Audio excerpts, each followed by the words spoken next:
Sheikh Jamaluddin has given us a very enlightening lecture previously on the subject of Hadith.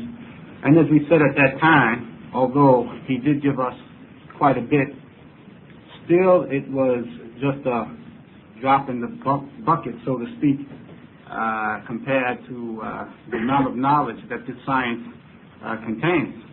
So we want to, inshallah, pick up from where he left off, and I hope he can remember where he left off, because he, mashallah, he did give us quite a bit, and we hope that inshallah everyone will just focus and open up and listen and learn, inshallah. تقدم يا شيخ بارك الله فيك. بسم الله الرحمن الرحيم. الحمد لله والصلاة والسلام على سيدنا محمد وبعد.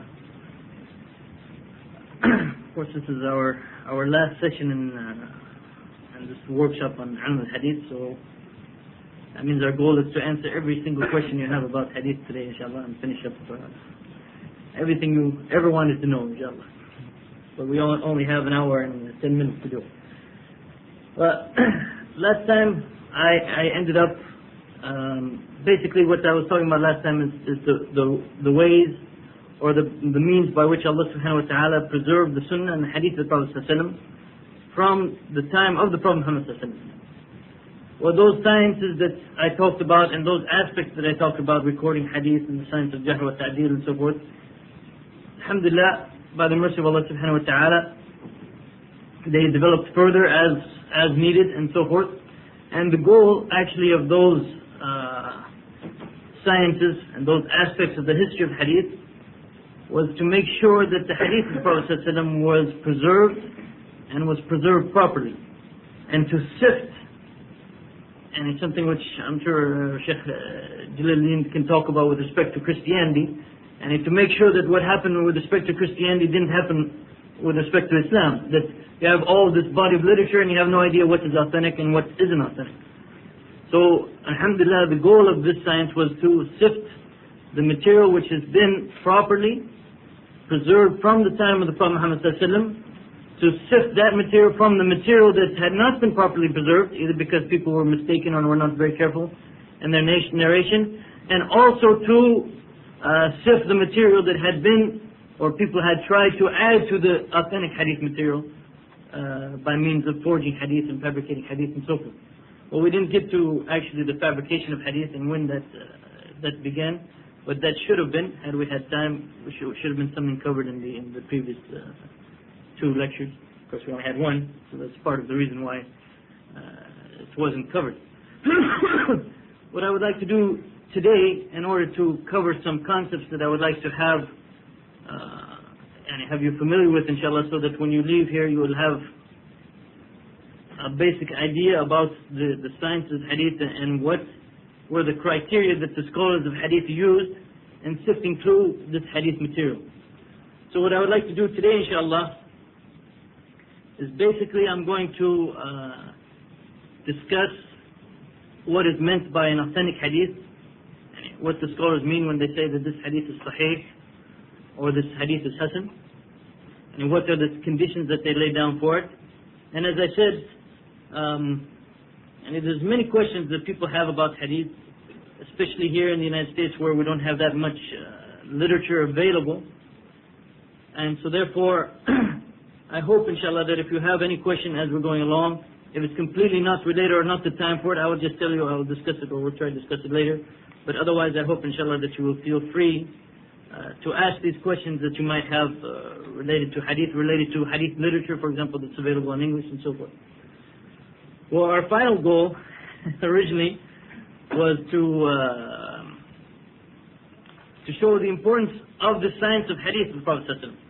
Because these hadith, as we would have talked about the importance of the sunnah, and these hadith really are our deen, our religion.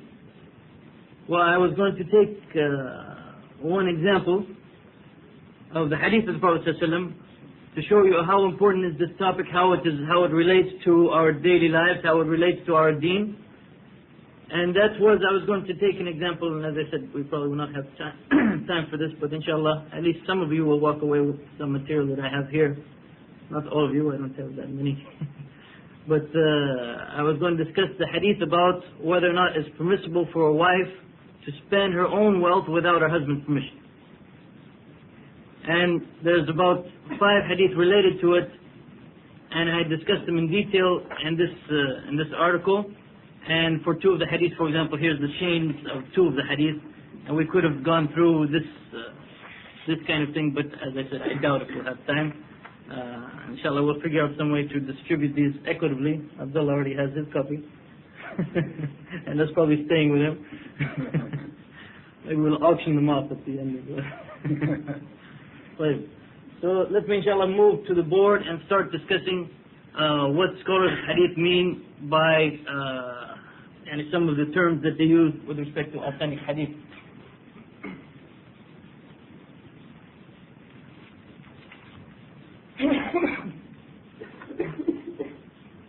Basically, hadith, if we want to take all the hadith literature, we can divide it into 2 categories. Hadith which are acceptable or maqbul, and hadith which are rejected. Okay. Right now, for the time being, we're just going to worry about hadith which are acceptable. Okay. And the scholars of hadith divide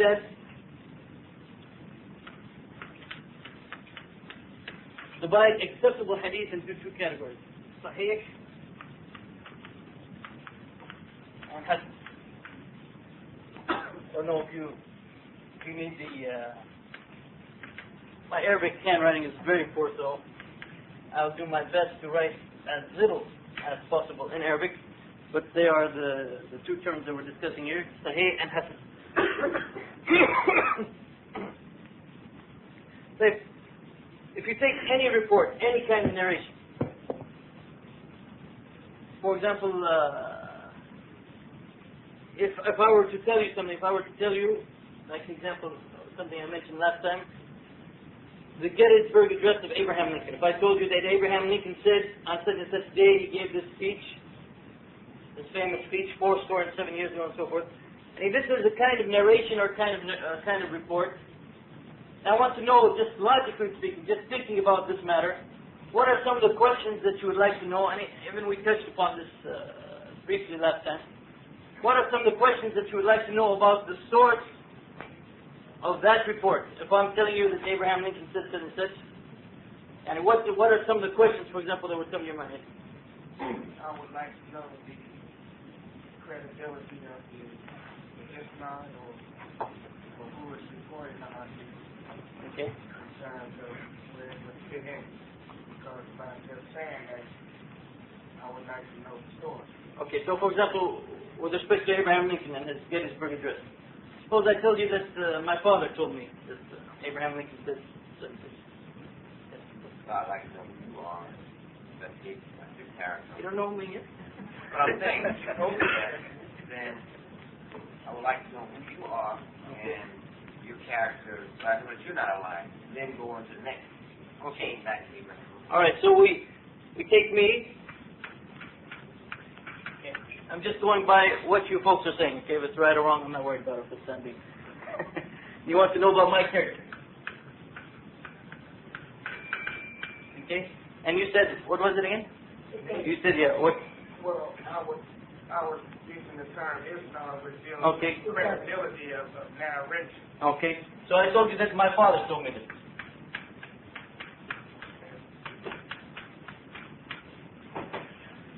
And it would have the way that I would probably approach that or assess that, it would have to be more than 1 or 2 persons.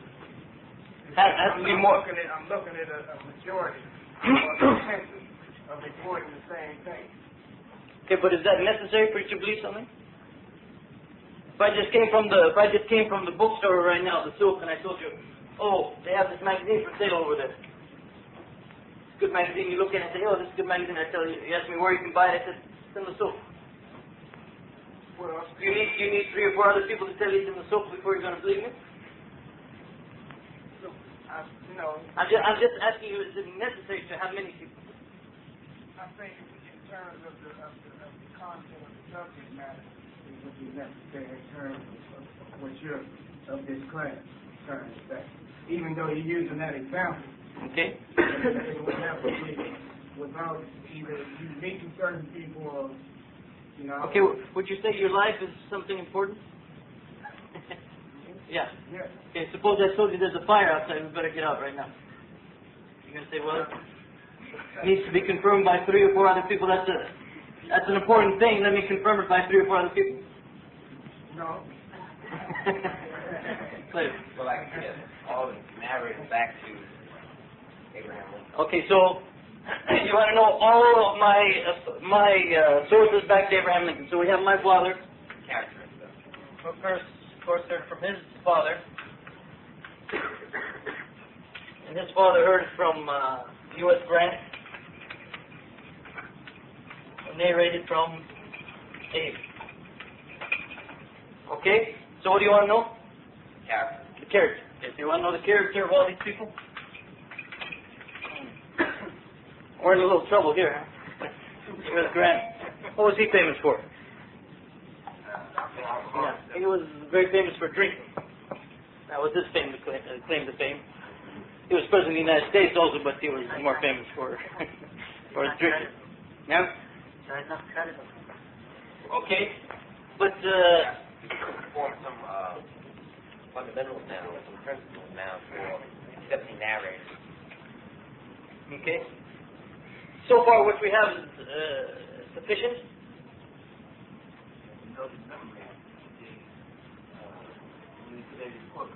Okay, so you don't want to just know their moral character like we talked about yesterday. You want to know their moral character as well as whether or not they are proficient. Right? Okay, so we want to know their moral character and we want to know that they're proficient. Does that have to be for everyone or is 90% okay? All of them. Okay. So if someone is unknown,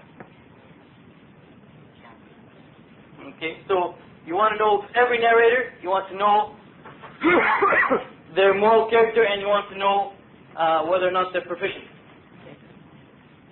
And what about checking the sources, like in this particular case? What do you want to know about the chain in particular, besides who the people are? Probably all of the people listed would have. It would have to be confirmed that they all met Abraham Lincoln. That they all met Abraham Lincoln? No. Not all of They them. all met. Each other. They all met each other. Yeah, well, So if I told you that, that's the way I'm trying to. yeah. So if I told you that my grandfather didn't meet U.S. Grant, And he would have to be.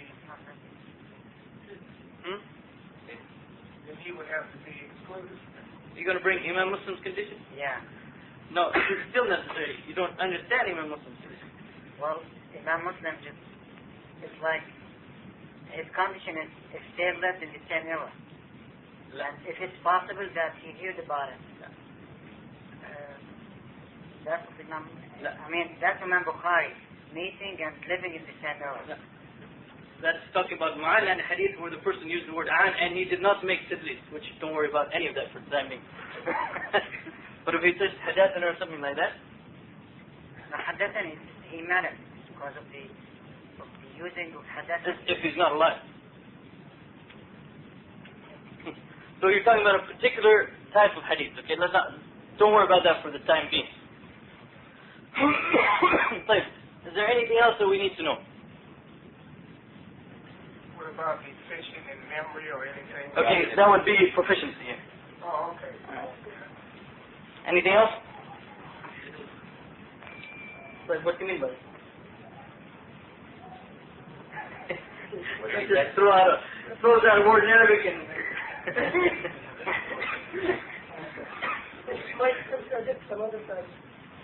Okay, they're saying that not only do we look at this chain by itself and this narration, but we also want to make sure that this chain or this narration is not contradicting something stronger. Okay, so for example, suppose I told you that according to my father from his grandfather, it was U.S. Grant who gave the Gettysburg Address. Okay. And yes, we know from many sources, unquestionable sources, the amount of sources, unquestionable, that actually it was Abraham Lincoln who made that statement, made that speech. Okay. So this would be a sign, if it contradicts stronger sources, that would be a sign that there's a defect, there's a problem in the narration. What else? See if he throws out another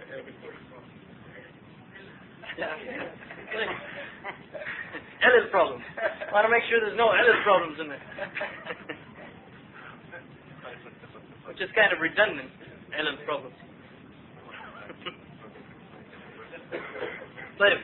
Okay, let's leave it for that. This is now what the scholars of Hadith, basically, they looked towards the thing, and they came up with similar conditions, the same kind of thinking. That if a report comes, how are we going to know that this report is authentic or not? So for a Hadith to be Sahih, they said that it has to meet 5 conditions.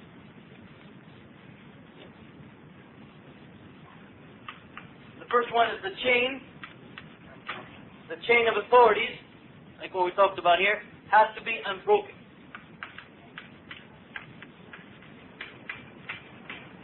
Okay, and the chain, as we're talking about the isnad, has to be muttasil. Secondly, they said that every narrator, morally acceptable. Okay, every narrator must be morally acceptable, or every narrator, they call him adil. Every narrator has to be adil, or a person of righteousness. Now, from Islamic point of view, what does that mean? I hope so. Yes, from Islamic point of view, we don't take knowledge of religion, Hadith, for example, from kuffar. He doesn't do a major sin. Okay, he does not commit major sins. What else?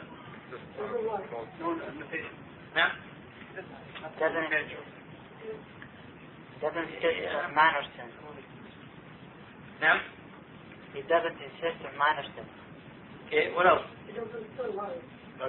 Well, that would be a pretty good sin. The Aqidah is clean. Known to be trustworthy. Known to be trustworthy. If he is not known, he cannot meet the condition. And it is spoken in the community that he is trustworthy. Okay, what else? I don't know how I know in English.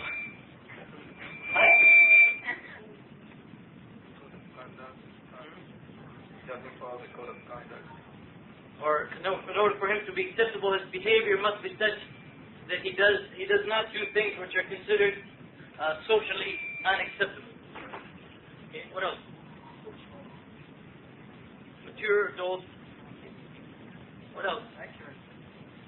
No, we're just talking about moral character. Well, also, I mean, it's good that if he performs the wajibat. This is something none of you mentioned. This is also something that they thought of. And he performs the wajibat, he performs the obligatory deeds, and he remains away from the muharramat as far as we can see. And also, he's not known to be someone who is doing things that are socially unacceptable. Because if he's doing things that are socially unacceptable, and if he doesn't care enough about his own reputation and his own standing among the people, then we cannot trust that he cares about and carefully about what he narrates, that he makes sure that he narrates correctly, and he will not be spotted to be a liar or someone who commits mistakes. Well, let's say for the time being, just to make you all happy, he should be free of bid'ah. But that's not necessarily 100% correct. Okay? And there's some reason for that. There's some reason why that's not 100% correct. But let's not worry about that for the time being. It's an introductory course. You can take that as a graduate course. Now, what else? Oh, someone said, what, you're right? Okay, so every narrator, not the majority of the narrators and so forth, every narrator must be what they call dhabit, or proficient.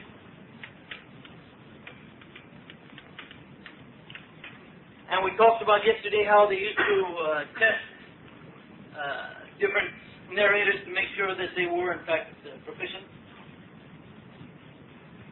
Okay, what else?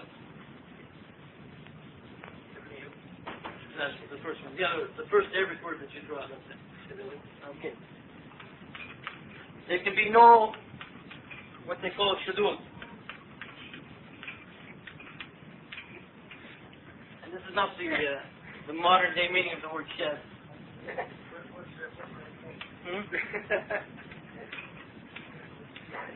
Shudud means it cannot contradict stronger authority. Okay, for example, the example I gave you that my grandfather said U.S. Grant was the one who gave the Gettysburg Address, and yet we have 150 reports that it was Abraham Lincoln. This is considered shad, or it contradicts stronger authority. Okay? And what's the last one? Without illah. There can be no illah.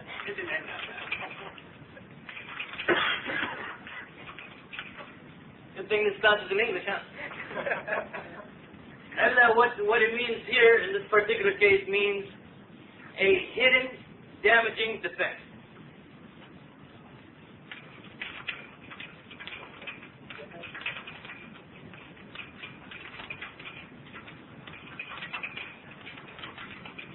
Okay, what do you mean by that? Huh? Oh, you have to explain these too? Not just... okay, I can give you an example.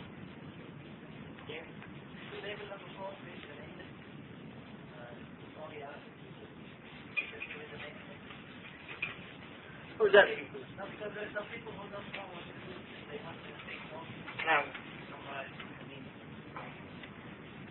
If no shuzuz means it cannot contradict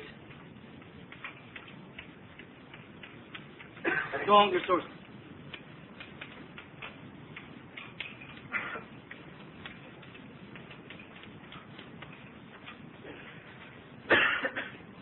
Okay, so if let me give an example. But make sure you get it down correctly. The chain has to be unbroken. Every narrator has to be adil. Every narrator has to be dhabit. There can be no shudud and there can be no ilm. Don't do like one person I saw were taking down in his notes. He said the chain has to be unbroken. Every narrator has to be adil.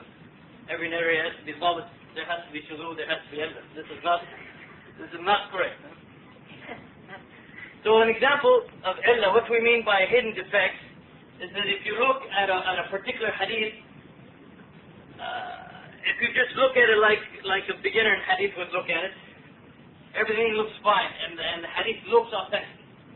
Yet if you study it in more detail, you'll find that a mistake has been made in the narration. So, for example, let's say like we have the chain of narrators from A to B to C to D to E. Well, actually, let's take an actual example.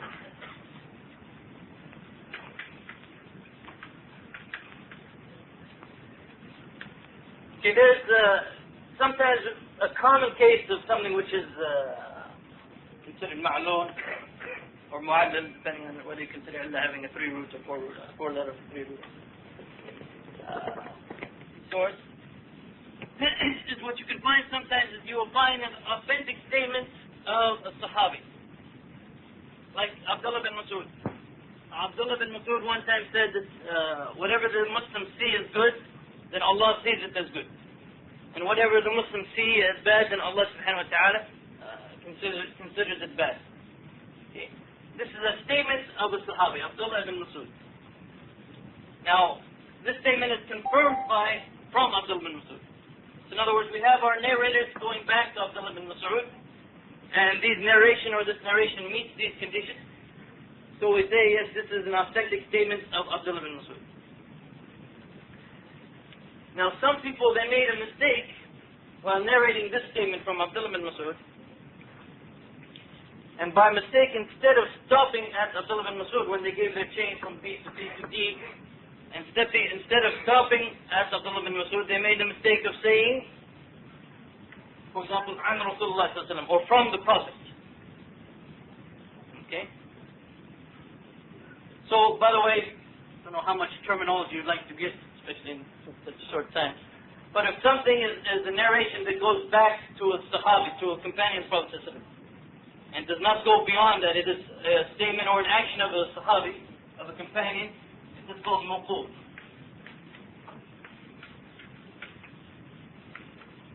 So, for example, in this case, the narration is mawquf. It is a narration from Abdullah bin Mas'ud. But someone, by mistake, narrated it as a statement of the Prophet Muhammad ﷺ. And when something is narrated or traced back to the Prophet ﷺ, it is called marfu'. With the ayn on him. Writing Arabic and English doesn't make much sense to me. Right. So now in this particular case, if you just took this narration of this mistake, going all the way back to the Prophet Muhammad ﷺ, if you study this narration by itself, you'll find that A said it came from B, from C to D to Abdullah bin Mas'ud, back to the Prophet Muhammad ﷺ. Looking at that new narration, I'm telling you it's a mistake, but just looking at that one new narration, would you say that it meets the first three conditions? And how do you know it meets the first three conditions? First three. You don't know yet. Can tell you about the fourth one. Cannot tell you about the fourth one. But the first three conditions, does it meet the first three conditions? It's not broken. Okay. How do you know that? You know that because I told you that we have a sahih chain back to Abdullah bin Mas'ud. So someone makes a mistake and narrates it back to the Prophet Muhammad ﷺ, back to the Prophet Muhammad ﷺ. So now how are we going to spot that? By experience? I mean, nobody can know. Alhamdulillah, you didn't say kashf. No, it's not this. Well, the knowledge of illah is not something that you can see from the isnad at all. Not from one isnad. Well, if there's another isnad that's a mawquf, and it's been known or been like all the scholars know it's mawquf, and this specific isnad came and said it's mawquf, we can know there's a illah which is not narrated to Rasulullah. Okay. So what we have to do, and by the way, the science of illah, or the science of spotting these kinds of defects, is considered the most difficult science of the science of hadith. And very few scholars, only the leading scholars who are really experts in this field, like al-Bukhari and his Sheikh Ali ibn al-Madini and others similar to them. So what we have to do, and what they used to do, is you take now this narration and you look to see how everybody else narrated the same thing. So you look for chains coming back from Abdullah bin Mas'ud. You look for chains coming from Abdullah bin Mas'ud through this student. You look for chains coming from Abdullah bin Mas'ud through this student. All the way back to you yourself. Until you can trace and see what, in fact, is the situation. And you will be able to spot where the mistake came from. That this person made a mistake and narrated all the way back to the Prophet ﷺ, when in fact it should stop at Abdullah bin Mas'ud. Well, in fact, one of the scholars of hadith, if I remember correctly, I'm pretty sure it was Ibn Ma'in, Yahya ibn Ma'in. One time he sat with a student of a scholar of Kufa. His name is Hamad ibn Salama. And he said, I have the books of Hamad bin Salama, I want to read them to you. And he's one of the students of Hamad bin Salama. He said, I have these books, the hadith of Hamad, I want to read them to you. So that student asked him, have you read them to any of the other students of Hamad bin Salama? He said, yes. I read them to 17 of his students. Or 16. You can see that I am not exactly involved, but anyway. Alhamdulillah, we're not passing a hadith now. They've been collected. But he said, let's say he said, I've read it to 17 other students. So he asked him, why do you want to read to me now? He said, because Hamad bin Salama used to make some mistakes, and I want to distinguish between the mistakes of Hamad bin Salama and the mistakes of his students. So in other words, there's some hadith that he studied and collected from other scholars other than Hamad bin Salama. And he knows that some narrations are coming from Hamad bin Salama which are wrong. So he reads all these hadiths to 18 of Hamad bin Salama's students, who were together at the same reading. As I told you last time, many times they used to mark, who was present at that reading, when did he make this reading to the Shaykh, and who else was present, and so forth. So he takes all 18 of those students. If they all agree on the same mistake, then he knows that the source of that mistake was Muhammad bin Sallam. But if he finds that one of them is narrating it incorrectly and the others are narrating it correctly or the same way, he knows that that mistake is not from Muhammad bin Sallam, but it's from that particular student. Okay. And that kind of thing they used to do in order to spot, to make sure that there's no hidden defect that has been passed on. So these are the 5 conditions for a hadith to be considered sahih. Okay. Now, with respect to hadith, by the way, when we talk about the study of the isnad, when we're talking about the study of this now, we're talking about particular types of hadith, and these are the kinds of hadith which are not mutawatir. Okay. You can divide hadith into 2 categories.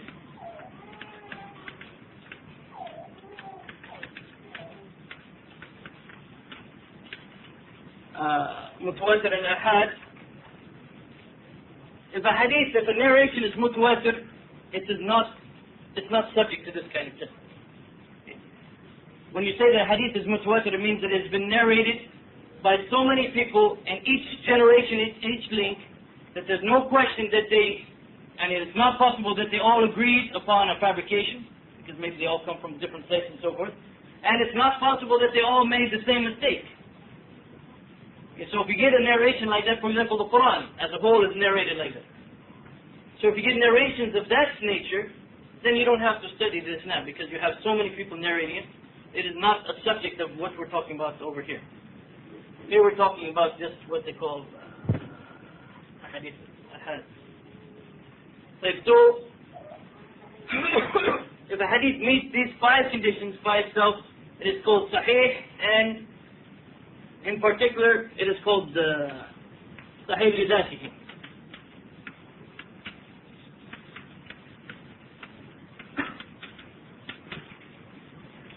Sahih li dhatihi means on its own merit, this particular hadith has met these 5 conditions. Now, by the way, and this is an important point to keep in mind, is that the first 3 conditions, that the chain is unbroken, that every narrator is adil, and every narrator is dhabit, and these 3 conditions are not that difficult, at least for muhaddithin, let's say, not for us. These 3 conditions are not that difficult to determine, but the last 2 are very difficult. Now, some writers on hadith, some scholars of hadith, they do not necessarily have the time or the ability to check the last 2 conditions. So they will study just the first 3 conditions. And when they study the first 3 conditions and they see that these conditions are met, they'll say that the isnad is sahih.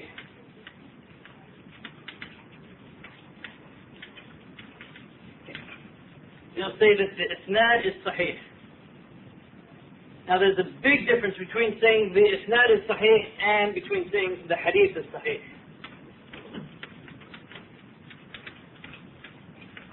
Okay, and unfortunately, when people nowadays, when many writers, especially in the Arabic literature, because English literature we haven't reached this point yet, especially in the Arabic literature, sometimes people go to some of the scholars of hadith and they say that this hadith, the scholar said the isnad is sahih, and they understand that to mean that the hadith is sahih. This is not correct. It is not, one does not necessarily imply, or the first one does not necessarily imply the second one. If a scholar only has the ability or the time or whatever to check the first 3, then he will say that the isnad is sahih. But that does not mean that the hadith is sahih until you check and make sure that none of the last 2 conditions have been violated. So you must distinguish between a scholar of hadith saying that the isnad is sahih and between him saying that the hadith is sahih. Now there's some exceptions that some scholars give for some of the great scholars of hadith. Let's say, for example, historically, like Ibn Hajar. If Ibn Hajar says that the isnad is sahih, people take it for granted that he means also that the hadith is sahih. But I don't know if you can always say that's the case. You have to be careful about that. Okay. So, for those of you especially who have access to some of the Arabic literature on hadith and so forth, you have to keep in mind this distinction if a scholar of hadith says the isnad is sahih and when he says the hadith is sahih. One, from the first one you cannot automatically assume or conclude the second one. Right. So this is the first category of acceptable hadith. It is called sahih li-dhatihi. Another kind of acceptable hadith, as we said, is hasan. Now, going back to our discussion of reports in general, of narrations in general, if you look at these 5 conditions, are there any conditions here that you can perhaps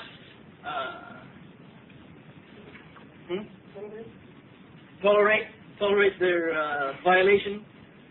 Not quite, but make a little bit, relax a little bit on them. For example, if the chain is broken, can you say, okay, the chain is broken, but that's okay. We'll call it hasan instead of sahih. We'll still accept it. Why? The missing link. We don't believe in Darwin over here. If you have a chain which is broken, then that means someone is missing, and you cannot make any assumption about whether or not that person is adl or dhabt in general. So you would not be willing to make any compromise when it comes to the first condition, right? Say, what if you find that there's a defect in it, a damaging defect? Can you say, well, that's okay. We all have stuff in our lives that's a little bit defective. We don't throw it away as soon as we see some defect. Can you compromise on this one? Do you have a question, bro? I'm sorry, I don't know your name. Otherwise, I would. Did you have a question? I was just going to, when you said if there's anything down, I think maybe I'm a little ahead on the comment. Okay. I was mentioning diet, so I don't think we can. Okay. So what about every narrator being adl? Suppose he just lies a little bit. Or he just drinks a little bit. By the way, what's one of the basic principles here when we say that someone is adl? It's not just simply that we want to make sure that he's a righteous person, but we want to make sure that he has the fear of Allah subhanahu wa ta'ala. He demonstrates the fear of Allah subhanahu wa ta'ala, that he would not be willing to fabricate and to make up or distort the hadith of the Prophet. It's not just simply a condition that, oh well, it sounds good, doesn't it? No, and we want to make sure that these people, so that means even if someone is not a liar, but he's known to commit other sins, other major sins, that's enough for us to reject. And a kafir automatically would be rejected. Right? Why?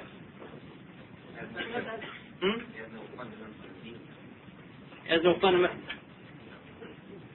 You don't know what his principles are. Yeah, one day, next day, you have different set of principles. And basically there's nothing to keep him from lying, especially lying about the Prophet Muhammad sallallahu alaihi wasallam. Lying in hadith. Conflict of interest. There's no taqwa, sometimes conflict of interest. And so in other words, you should not take hadith from John Esposito's books about Islam, for example.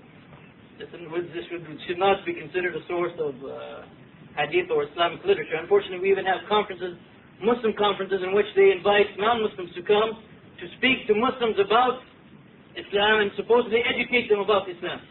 And from hadith point of view, unbelievable. Not just no way, it's unbelievable. That's why all the famous books of hadith, they were collected by Muslims, not by Hindus and Christians and so on. Now, what about this condition of shad or no shudud? Can you relax that? Doesn't make much sense to relax it. Do we have any left? What about number 3?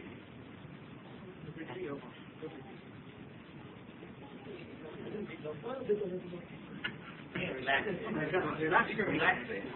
can relax that? Yeah, just a little bit. Why are you saying that? Memory. Proficiency as a whole, not just memory, but proficiency also narrating properly. He's not lax when narrating. His writing is good if he's narrating from writing and so forth. Without touching everything, that's being exaggerated.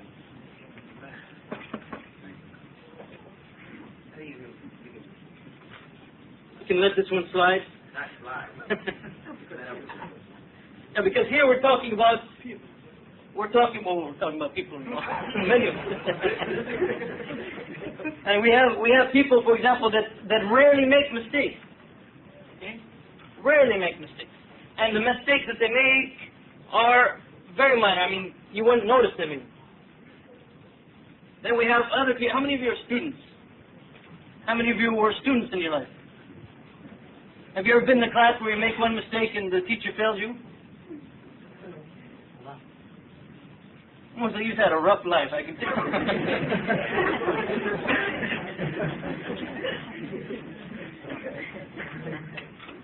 So you have some narrated hadith, for example, that were experts who rarely made mistakes.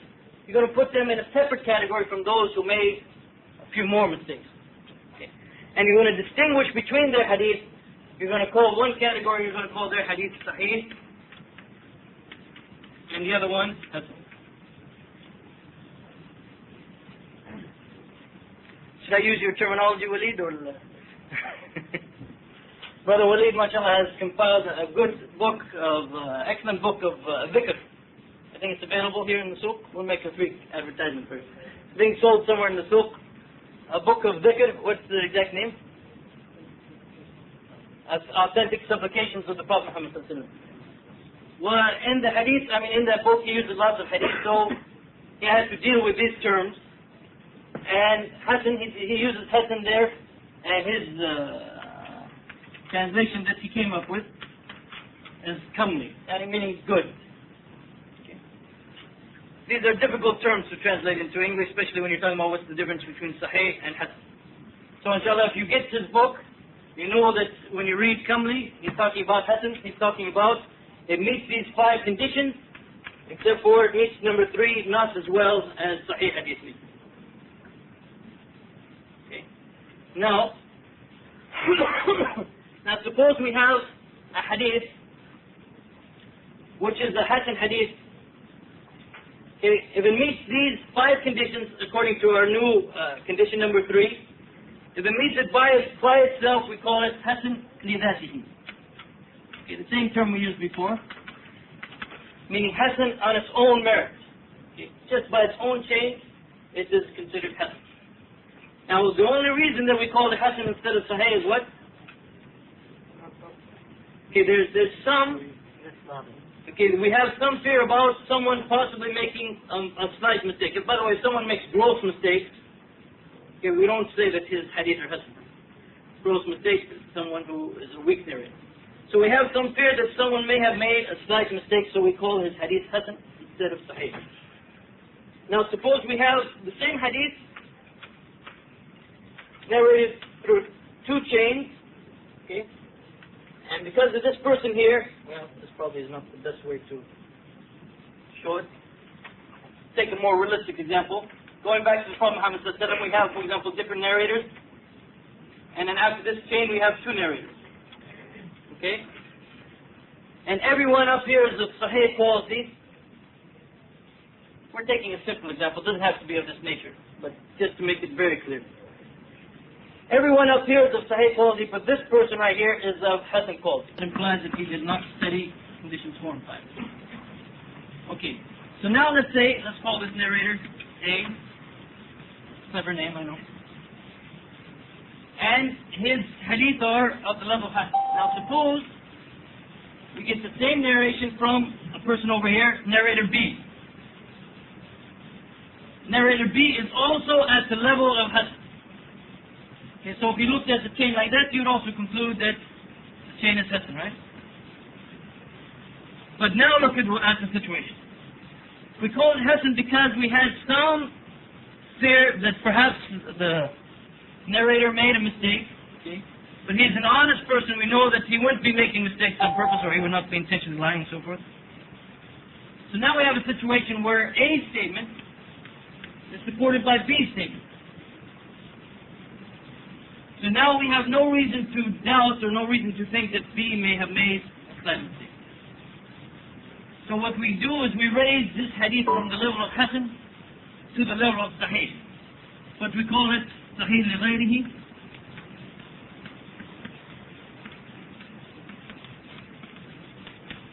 Meaning Sahih not on its own merit, but Sahih with the support of corroborating evidence or corroborating narration.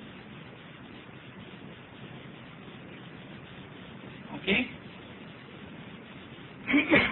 Everything clear so far? No problem? Good.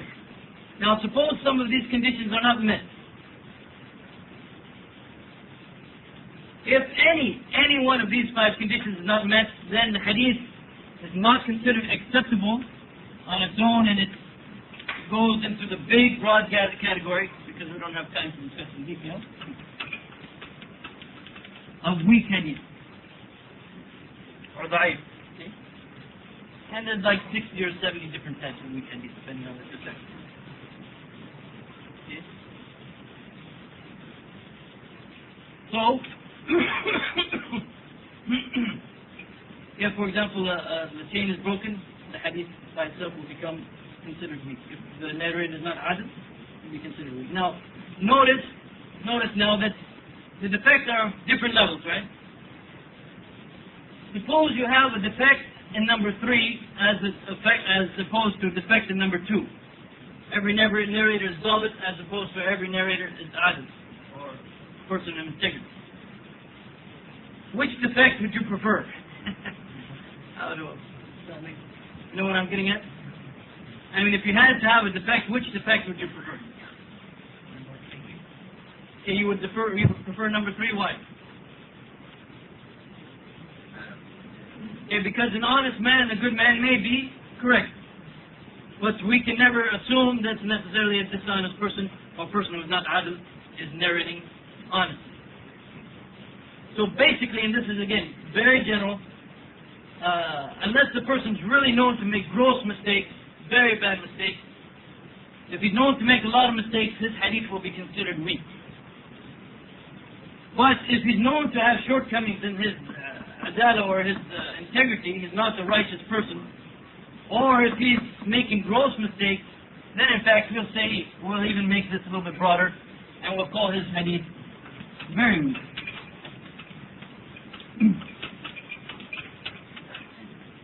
Yeah, right.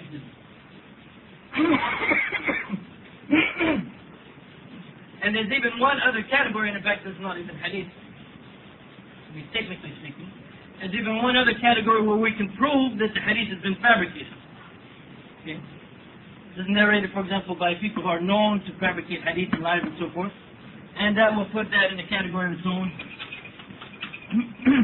Fabricated.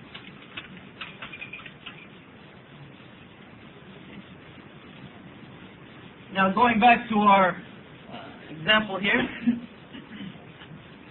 suppose we have this chain, people from A and above, people from above A are all people, let's say, of Sahih category. But A is lacking in his proficiency. Not slightly lacking, but lacking. What would his hadith be considered? Okay, be considered a weak hadith. Saying that A here, everyone else is of Sahih grade, but A is lacking, very much lacking in his proficiency. So his hadith will be considered weak. Right? Now he's adil, he's a person of integrity. We know that he's not a liar. We trust that he would not fabricate hadith or say things improperly in hadith. But we reject his hadith because we know that he makes lots of mistakes. Or other reasons. For example, sometimes someone might be a very good narrator of hadith under some categories, while in other categories he may not have been a very good narrator. For example, some people are good narrators of hadith until they get a little bit old and become a little senile. When they become senile, then they start making more mistakes, So therefore, in their older period, their hadith are not accepted, but in their younger period, their hadith is accepted. Or some people became proficient hadith after a long period of study. They became experts. So therefore, let's say like when they were young, they studied under certain scholars or certain areas, and then as they got older and more mature, they were known to study under different scholars and in different areas. So therefore, that person's hadith in his young period, or in that period where he lived in a certain area, this hadith will be considered unacceptable, while at the same time his hadith under the other circumstances may be acceptable.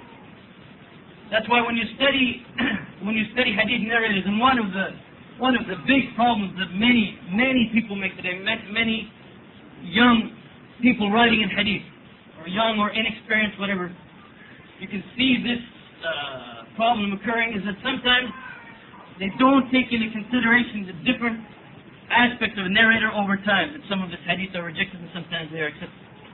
Sometimes, for example, they go to some books of narrators where the scholar, the writer of that book, like Ibn Hajar in a book called Taqrib al-Tahdib, he just wants to give you like a one-word or two-word summary of what that person is about.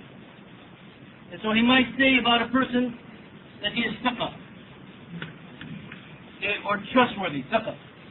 What does that mean?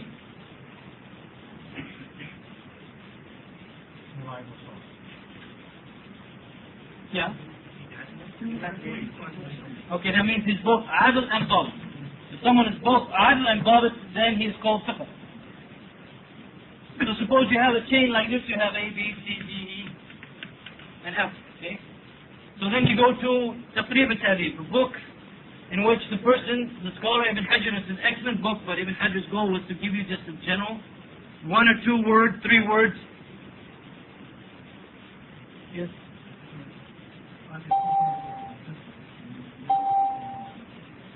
No, if he has both of these qualities, it's called thiqa. If he has both of these qualities. So you could go to like Taqrib al-Tahdib and find a hadith like this, and you look under A and it says he's thiqa. If you look under T, it says he's thiqa. If you look under D, it says he's thiqa, and E and F. What are you going to conclude? That's not a sahih? Huh? Check one. Check one. Okay, let's say okay. We find one of these. No. You cannot do this kind of thing. This is ridiculous, and this is what people do sometimes. Okay. Ibn Hajar is giving you a general statement about the person, but that doesn't mean under all circumstances he's thiqa. You have to go deeper into other books, into much larger books, and study and see, is this person thiqa in general, or is he thiqa in some cases and not in all cases? Ibn Hajar doesn't always point that out in Taqrib al-Tahdib. So you have to go to the more, the larger works that discuss the narrator in detail. And you cannot just go to this work and say, oh, look, they're all thiqa, chains unbroken, let's say, and therefore it's a hadith. That's not sahih. Taqrib al-Tahdib. Yeah. In fact, maybe that's why he's doing it that way? Yeah, it's a very... You check what I'm going to say here? Yeah, but... Okay. This is a footnote. You know my footnote? You all should be familiar with them. We'll come back to this side. Huh? Just flip it over. But it's locked down here. I know I'm not an engineer, but I figured that one out. No, it's not locked on there. Yes, it's locked over there. I know it's locked somewhere. See, that side used to be over here.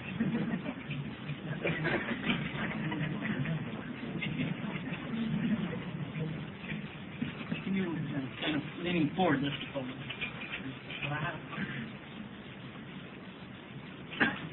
Okay, just a second. Hold on to your question. And this is the reason I'm getting into this, because this is also, it's going to talk about some other issues also. There's a famous scholar of hadith, his name is Al-Maqdisi. Okay. Al-Maqdisi wanted to compile a book, a biographical dictionary, okay, of narrators. And he called this book Al-Kamal. How would you translate Al-Kamal? Let's say the complete work or something of that nature. Now what he did, is now he had to choose what narrators to put in this book, right? I mean, he didn't say, I'm going to take everyone. So what he did is he chose 6 books, and he said, everyone in those 6 books, I'm going to put him in this book. So he chose Sahih Bukhari. He chose Sahih Muslim. Any guesses on what else he chose? Abu Dawud. He chose Sunan Abu Dawud. You can see that I work with these names a lot.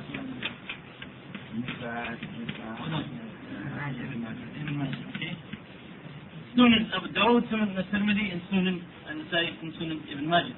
Now, this book by Al-Maqdisi became so famous and was so important for the scholars of Hadith at that time that these 6 books began to be referred to as the 6 books. And in some areas, like in the Indo-Pak subcontinent, they refer to it as what?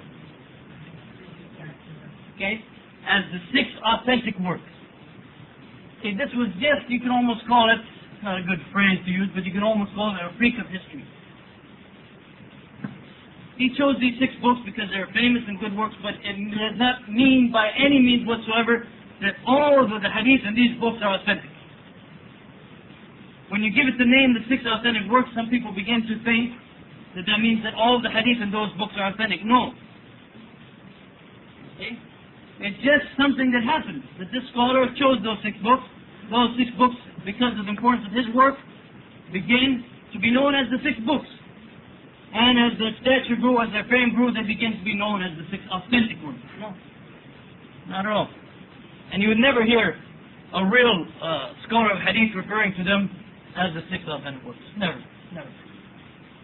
Okay? So now this book, Al-Kamal, it's very big and contains lots of information about each narrator. Almost as much information as Al-Maqdisi could find.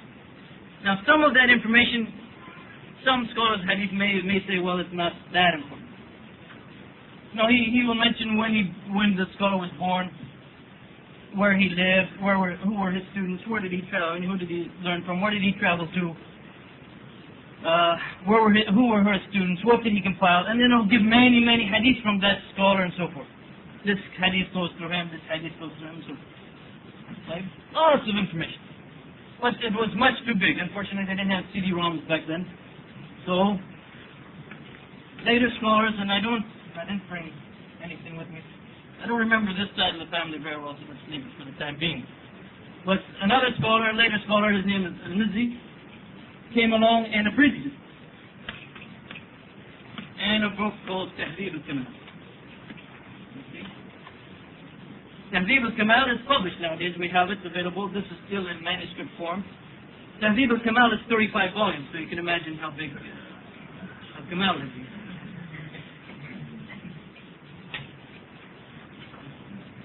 Now, Al-Mizzi. The first one is Al-Maqdisi. Ma'am? Yes. Is this seen or thought? Not what I wrote, but it should be. Was the question. Okay, so his, what we call in English, his son-in-law. This is his son-in-law. So he wrote Tahdhib al-Kamal, which is it's 35 volumes, and when, inshallah, Shaykh al-Adami publishes his CD-ROM, it is already all on his CD-ROM, the whole book. Okay? But it also contains lots of information, which some later scholars thought, well, maybe contains too much information. So, for example, Ibn Hajar came along and said, we should abridge this, and he bridged it. What was the name of the work? Tahdhib al-Tahdhib. By Ibn Hajar. Okay, basically the abridgment of the abridgment. Okay? Now this work is published in 11 volumes. So we went from 1135 to who knows, however big that would be if they were to publish it nowadays. So he took out a lot of information. Basically, in Tahdhib al-Kamal, you can still find a long list of scholars, teachers, and students. He basically narrowed it down to the major. This is published, but unfortunately the published edition is very bad. Lots of mistakes. Lots and lots of mistakes. This published edition is excellent. But this one, unfortunately, is very bad. Now, he also had the idea, the same Ibn Hajar now, had the idea, because over here on this other side, which I said, I don't remember the exact, what was going through it, but Al-Dhahabi, one scholar named Al-Dhahabi had abridged it down to basically a small book, where you have the name of the narrator and which, basically which generation he came from and what books you can find him in, and whether or not he's authentic or not. Sometimes even less information from that. So what Ibn Hajar said was, well, Al-Dhahabi's work has too little information, so I'm going to come out with a simple one like that, which is like, you can almost call it like a phone book, name and address, and phone number. That's basically all he gives. And he calls it Taqrib al-Tahdhib.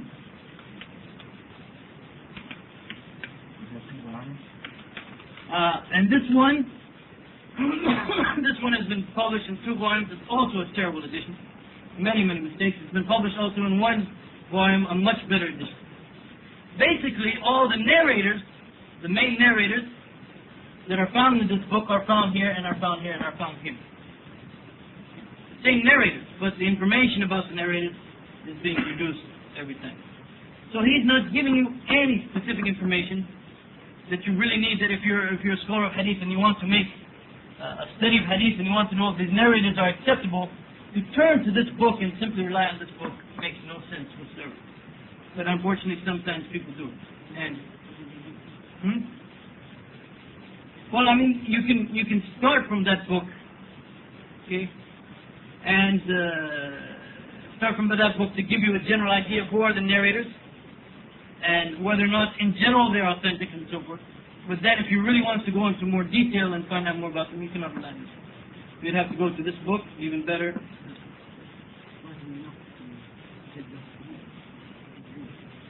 Yeah, but even then you'd best not be, unless he says this guy's a fabricator. Okay, well, he's a fabricator. You're not going to say sometimes he didn't fabricate, so no, he's a fabricator, he's a fabricator. Please. Why did I get into all that? Oh, alright, it's a footnote. Let's go back to the text now.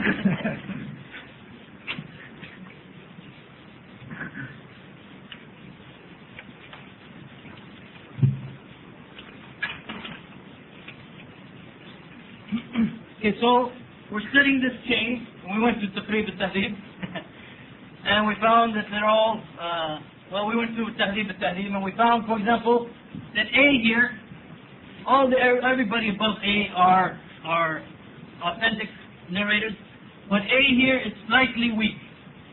He's weak not because of his integrity or his adalah, but he's weak because he is not very proficient. Okay? He's not proficient. He's not slightly lacking proficiency, but he is not proficient.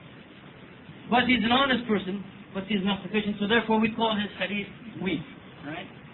But then, like before, we might have another narrator who is similar to A, who narrates the same thing and supports A's narration. So now we had a fear about him making some mistake, and this can possibly remove the possibility of a mistake. So we raise that hadith from being weak to being hasan, only like we talked about before, it will be hasan li ghayrihi. Hasan not on its own merits, but hasan because of supporting evidence. We're actually supposed to finish in a few minutes or so. These are the basics when we talk about Sahih and Hasan. As I said, I wanted to make sure that at least now when you say, is this hadith Sahih, or you ask about whether or not this hadith is Sahih, or you hear that the scholar is saying that this hadith is Sahih or Hasan, at least you have an idea of what it is that they're talking about. And that it meets certain conditions. Yeah. Well, he told me not to touch it.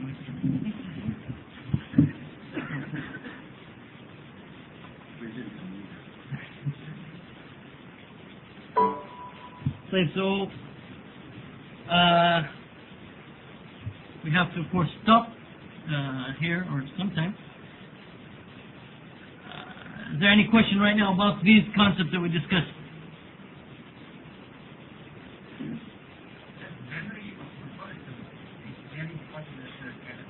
Yes.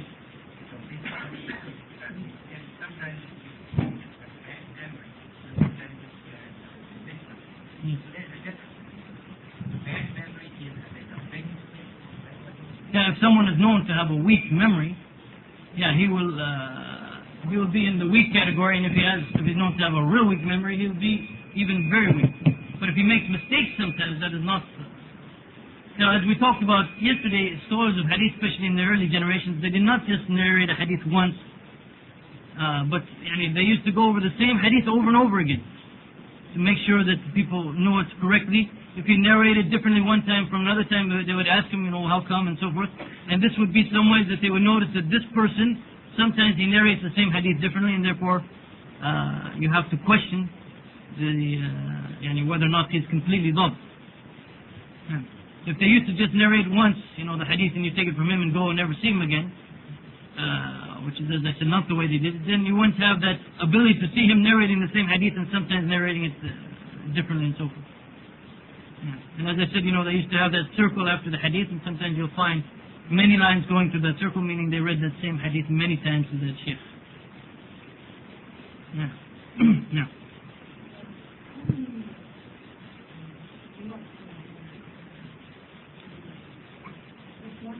Well, we need at least one. Yes, hadith can be broken into different categories. They are known, for example, as mashhur, aziz, and gharib, also mustafid is used especially by Hanafis.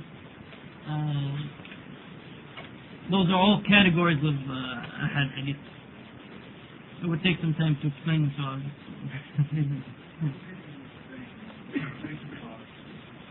What? Oh, okay. If a hadith is considered sahih or hasan, those are the only kind of hadith that are acceptable in matters of aqidah, in matters of sharia, and so forth. Now, if a hadith is narrated or is graded as weak, there's some difference of opinion about how and when can you use that weak hadith. Some say you can use it, and they give some conditions for it. But the strongest opinion among the scholars of hadith, and the vast majority of the scholars of hadith, say if a hadith is weak, if the hadith is weak, this means the preponderance of the evidence is showing us that the Prophet ﷺ did not make this statement in the way that has been narrated. So therefore they say that you should not use it, neither in aqidah or sharia or in matters of encouraging people to do good deeds or intimidating them away from evil deeds. And all of them agree that if you ever narrate a weak hadith and you know it is weak, it is obligatory upon you to point out that it is weak, or you have to narrate it in such a way, and unfortunately nowadays probably this condition we shouldn't accept this condition anymore. Among the scholars of hadith, there used to be certain ways that you could narrate a hadith that would show to the people that you considered a weak hadith. For example, instead of saying the Prophet ﷺ said such and such, you would say that it has been narrated that the Prophet ﷺ narrated. And you would use something they call sigat al-tamrid instead of sigat al-jizm. But nowadays, if a khatib, for example, said that it has been narrated that the Prophet ﷺ said that, and even he's applying that condition, I'm sure none of you, half the people in the audience would just say, oh, that's a hadith. And so, in other words, that condition may be valid among the scholars of hadith, but it doesn't work in general. Yeah. Yes. What would be the distinction between Sahih Bukhari, Muslims, Mexican? Okay, my question is that which books are all Sahih in terms of there's some that contain the Muslim Sahih and Dane. So out of those three books, how would you rate them? The works of Al-Bukhari and Muslim, these are two works of hadith in which the scholar of hadith who compiled that book said that all of the hadith in that work are authentic hadith. Okay? with some minor exceptions in the case of Al-Bukhari, which we cannot go into right now. But let us just say for the time being, it's enough to know that the scholar of Hadith Al-Bukhari is saying that all the Hadith in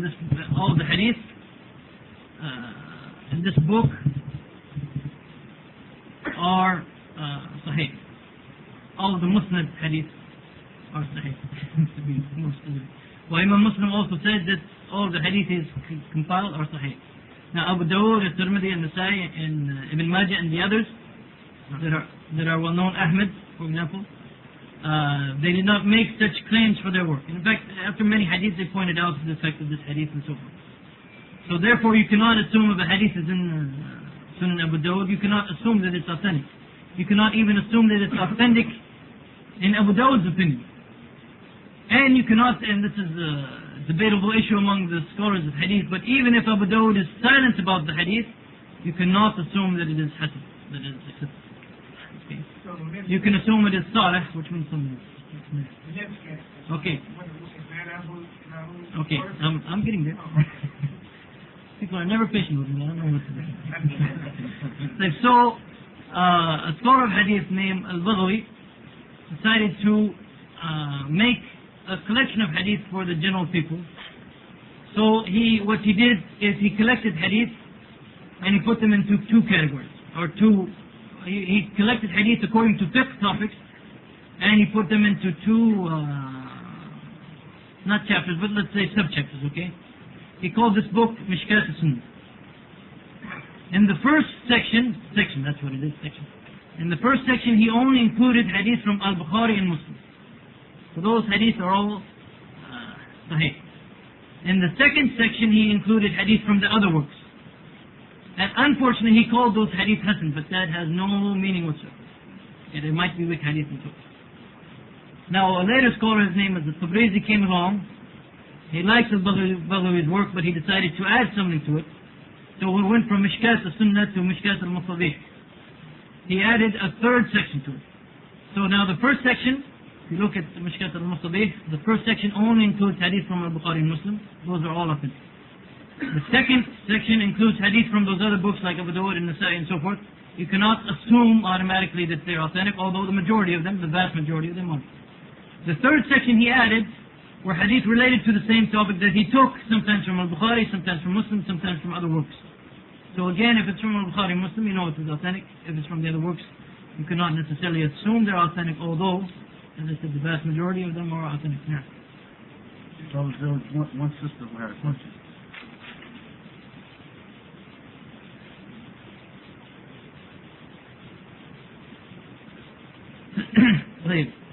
It's almost a political question. We don't deal with siyasa. The question says, what, if any, are the faults in the hadith in which the Prophet ﷺ said that all that a woman may show are her hands and face? Please give proof, explain. I don't have all my notes with me, but basically this is the hadith of Asma, in which the Prophet ﷺ told Asma that when a woman reaches the age of menstruation, then nothing should be seen of her except for her hands and face. This hadith has been narrated on the authority of Aisha, and it has been recorded by Abu Dawud. The one who narrated from Aisha, his name is Durayk, he never met Aisha, so the chain is broken. And also one of the later narrators is also weak. Now, one particular scholar, a famous scholar, perhaps the greatest scholar of hadith alive today, his name is Sheikh Muhammad Nasruddin al-Albani. He studied this hadith and he said, yes, this hadith, this chain by itself is weak, but then he found some supporting evidence for it. Remember how we said that you might have a weak hadith, but if it's supported by other narrations, you will raise it to the degree of hadith. So he found two other supporting evidence for it, and he concluded that it is hasan. But if a hadith is very weak and has major defects, then you cannot raise it. Okay, that's the principle, that if it has major defects, you cannot raise it. It's, in other words, 3 or 4 very weak hadith, all narrated by people who have no adala or no integrity whatsoever, will not become all hasan or sahih. Well, I studied in detail his argument, and I cannot see how he raised that hadith whatsoever. I studied all of the narrators, and in fact, he did. Unfortunately, for example, in one of the other chains, there's a narrator called Abdullah ibn Lahiya, who is well known among the scholars of hadith. His books were burnt, and after his books were burnt, he narrated. And as we said, ikhtilat is not allowed, especially not in hadith. And he used to mix hadith together, and he made lots of mistakes in hadith. But even before his books were burnt, he is considered by many scholars a weak narrator, even before his books were burnt. Well, Al-Albani, in discussing these particular hadith to support this particular chain, he only brings the good narrations about Ibn Lahiya, and he does not mention, as he mentions in other books like Hadith Sahiha, Da'ifa, his other books, he does not point out that in fact Ibn Lahiya is in general a weak narrator, especially when he narrates in the form of Ma'anan, which is the hadith form that he used in that particular supporting evidence. So the other two hadith that he uses to support the hadith of Asma have major defects, and they cannot be used to support that hadith. Well, as I said, I have an example of a detailed discussion of a hadith, the hadith about whether or not women, wives are allowed to spend their money without the permission of their husband. In the latest issue of Al-Bashir, if anyone wants a copy of it, he may come up. I don't have copies for everyone, so if you're not interested, don't take a copy. Preferably English. It's in English. Preferably English speaking brother. Yes, not yet. Take it easy. The time is about up. We've got time for just a couple more. Maybe just can we squeeze in just a couple more, maybe? Brother. I wanted to ask you, what is the level of the four other books that are recorded in Muslim? Like the four Sunan and the Misnad of Ahmed and Hanbal. The level, which is... Well, for example, An-Nasai is an excellent book of hadith, excellent collection. The vast majority of the hadith in An-Nasai are authentic hadith, Sahih or Hasan. Abu Dawud also is very good. Many times if there's a defect in the hadith, he will point it out himself. So you have his comment.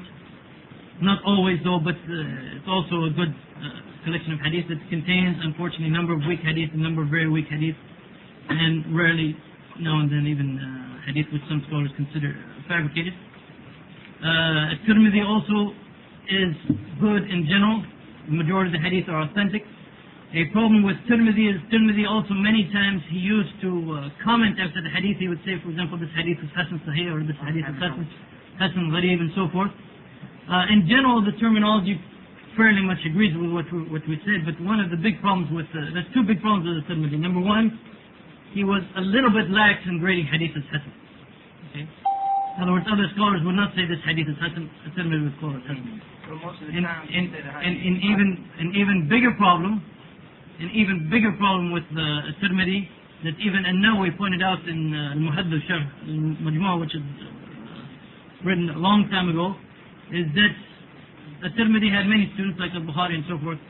Unfortunately, the manuscripts that we have, that they had at that time, dating back even to the terms of Tirmidhi and so forth, unfortunately, different manuscripts have different statements after the hadith. One will say this is Hasan, the other one will say it's Hasan Sahih, the other one will say Hasan Gharib. And so therefore those statements also are not reliable from that point of view. Unfortunately, the published editions, even in Arabic, did not really take that into consideration. They just took any one of the makhtutat, any one of the unpublished, and just put whatever it stated without pointing out the other differences. But in general, it is a good work. Probably the weakest, or the one that has the most problem with it of those the four Sunan, is Sunan Ibn Majah.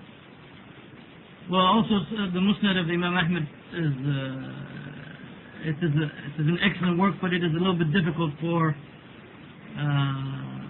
people like us to deal with sometimes, because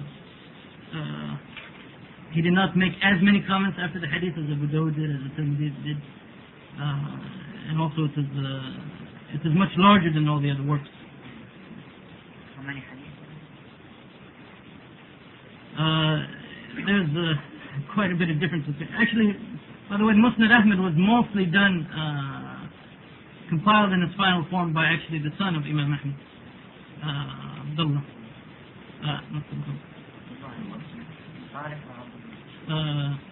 It was either Salih or Abdullah. I forget which one did the most work on the Musnad, and also added some of his own Yeah, Abdullah. I'm sorry, it says Abdullah.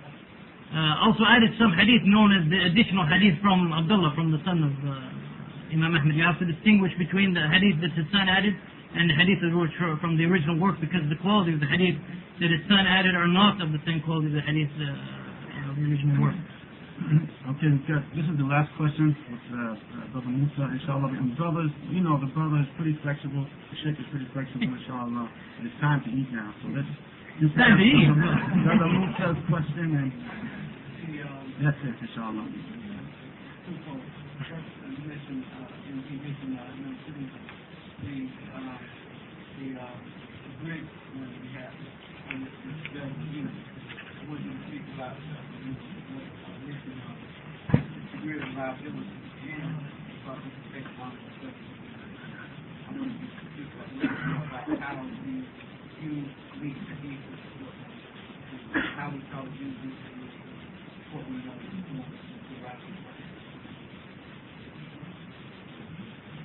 Like the work that is available in English, as far as I know, what you're referring to is not Sunan al-Tirmidhi. It is not an abridged edition of Tirmidhi. It is another book called Ash-Shama'il, or a book about the characteristics of the Prophet Muhammad sallallahu alaihi wasallam. It is Tirmidhi, Ash-Shama'il al-Tirmidhi. It is a decent work, but also it contains many weak hadith, especially hadith of that nature. Sometimes some scholars of hadith were not as careful. I mean, the Prophet ﷺ had this many gray hairs, the Prophet ﷺ walked in this nature, the Prophet ﷺ, since they're not that much related to Sharia, sometimes they were not as careful. So therefore you'll find lots of weak hadith even in that collection.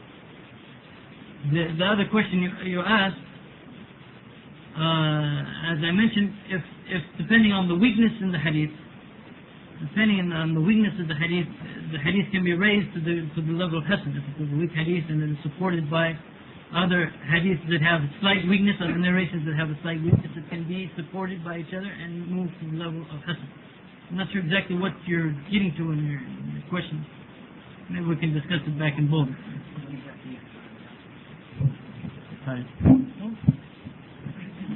I have an هذا استثناء إن شاء الله. سبحانك اللهم وبحمدك وأشهد أن لا إله إلا أنت أستغفرك وأتوب إليك. جزاك الله خير Sheikh for the illuminating lecture. Inshallah, we turn you over to our brother Muhammad now. Inshallah.